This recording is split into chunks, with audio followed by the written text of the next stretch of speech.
നടുവേദന ഇപ്പോൾ ഒരു ജീവിതശൈലി രോഗമാണ്. എങ്ങനെയാണെന്നല്ലേ? ഒരു കുഞ്ഞ് ജനിക്കുമ്പോൾ നട്ടെല്ലിന് മൃഗങ്ങളിൽ കാണുന്ന പോലെ ഒരു വളവ് മാത്രമാണ് ഉണ്ടാവുക. 12 മുതൽ 15 മാസത്തിനുള്ളിൽ നട്ടെല്ലിന് ലോഡോസിസ് എന്ന ഒരു എതിർ വളവ് കൂടി സംഭവിക്കുമ്പോഴാണ് കുട്ടി നിവർന്നു നിൽക്കുന്നത്. വയസ്സായി മസിലിന് ബലക്ഷയം സംഭവിക്കുമ്പോൾ നമ്മൾ വീണ്ടും വളഞ്ഞ് ഒരൊറ്റ വളവാകുന്ന അവസ്ഥ സംഭവിക്കുന്നു.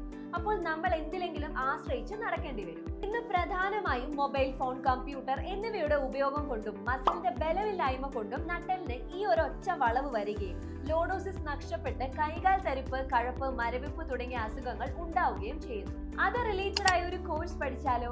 ഡോക്ടേഴ്സ്, തെറാപ്പിസ്റ്റ് തുടങ്ങിയവർക്ക് അവരുടെ ക്ലിനിക്കിൽ വലിയ റിസൾട്ട്സ് ഉണ്ടാക്കാനും മികച്ച വരുമാനം കണ്ടെത്താനും കഴിയുന്ന ഒരു കോഴ്സാണിത്. കൂടാതെ സ്വന്തം പ്രശ്നങ്ങളും കുടുംബത്തിന്റെ പ്രശ്നങ്ങളും മനസ്സിലാക്കാനും അത് മറികടക്കാനും വേണ്ടി ഇൻഡിവിജ്വലായി പഠിക്കാവുന്നതാണ്. കുട്ടികൾക്ക് വരെ നടുവേദന ഉണ്ടാകുന്ന ഈ കാലത്ത് മനുഷ്യന്റെ പുതിയ ജീവിതശൈലി നടുവേദന പ്രശ്നങ്ങളെക്കുറിച്ചും അതിന്റെ പരിഹാരങ്ങളെക്കുറിച്ചും പ്രാക്ടിക്കലായി പഠിക്കുവാൻ ബോൺ അലൈൻമെന്റ് തെറാപ്പി ബ്രിഡ്ജ് കോഴ്സിൽ ഇപ്പോൾ തന്നെ ജോയിൻ ചെയ്യും.